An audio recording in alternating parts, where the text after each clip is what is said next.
ښاغلی احمد دیدات، پرون ماښام تاسو ویل چې زما مقدس کتاب انجیل په نړۍ کې تر ټولو خطرناک کتاب دی چې کله هم لیکل شوی دی. تاسو د څه په اړه خبرې کوئ؟ تاسو په کومه بلا اخته یئ چې دا ډول خبرې کوئ؟ بخښنه غواړم چې په کلیسا کې دا ډول کلمه کاروم. نه، زه باید دا ووایم، ما د یو مصري مسلمان ډاکټر سره واده کړی دی او زه 2 مسلمان ماشومان لرم او زما خواشي او خسر ډیر ښه مسلمانان وو، خو هغوی له تاسو څخه په بشپړه توګه توپیر درلود. هغوی مکې ته ځي، هغوی د قرآن هر حکم مني،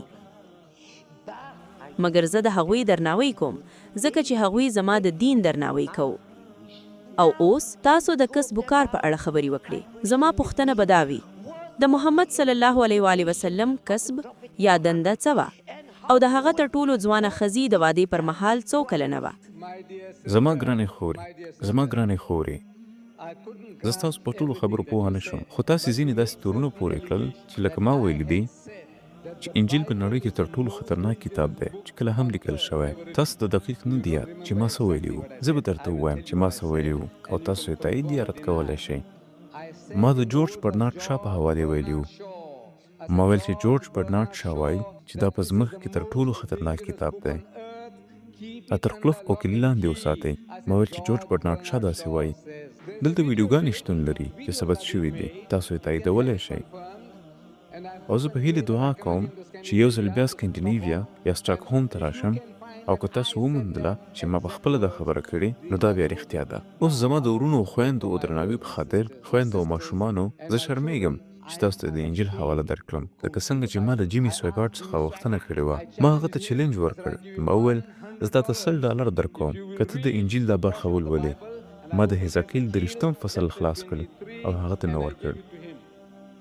او هغه ویډیو دلته شتون لري، له سویګارډ سره زما د مناظرې ویډیو. او تاسې وګورئ، هغه انجیل اخلي او حزقیل 30 فصل ته به ځیر ګوري او هغه د انجیل په هغه ځای کې چې تاسې ورته رحیل وایاست سرچپه کېښود. هغه خپل انجیل راواخیست او هغه یې ولوست. ما $100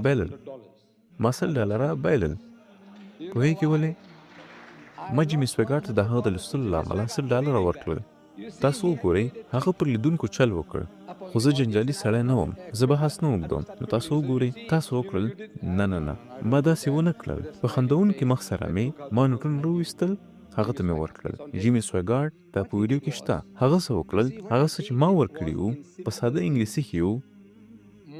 په عصري انګلیسي کې چیرې چې شیانو ته په خپل نوم غږ کېږي، هغه ورته وکتل او پوه چې دا نشي لوستلی. حتی هغه د خپلو ټولو غوښتنو او عادتونو سره چې وروسته یې په اړه پوه شو، هغه جرأت ونه کړ چې د انجیل هغه برخه ولولي چې ما ورته ورکړې وه.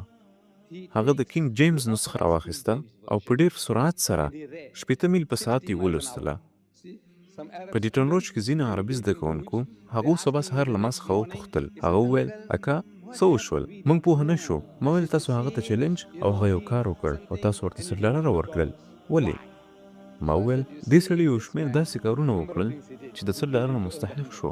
لومړی دا چې هغه هغه څه ونه لوستل کوم چې ما ورکړي وو. دویم دا چې هغه په ډېر سرعت لوستل. ای د بني ادم زویه، هلته 2 ښځې وې چې د یو مور لوڼې وې او هغې په ځوانۍ کې زنا کړې وه. هغوی په مصر کې زنا کړې وه او هلته یو عادي عربي په ویرډم یعنې زنا کلمه نه پوهېږي. هغه به وایي داسې دي. هغه فکر کوي چې ده څه وویل، څه یې وویل. او مخکې له دې چې هغه پوه شي، سویګارډ 10 میله مخکې تللی وي. په هغه سرعت هغې په پخواني انګلیسي کې لوستل کول. او فحاشي د امریکایي ځوانانو لپاره فحاشي نه ده، هغوی ورسره شپه ورځ عادت دي. 40 ساعته په تلویزیون کې ګوري. نو همدا خبرې دي. زه نه پوهېږم چې تاسو غواړئ چې زه درته په شخصي ډول باندې 14 فصل ولولم. تاسو د مصریانو په اړه ولولئ.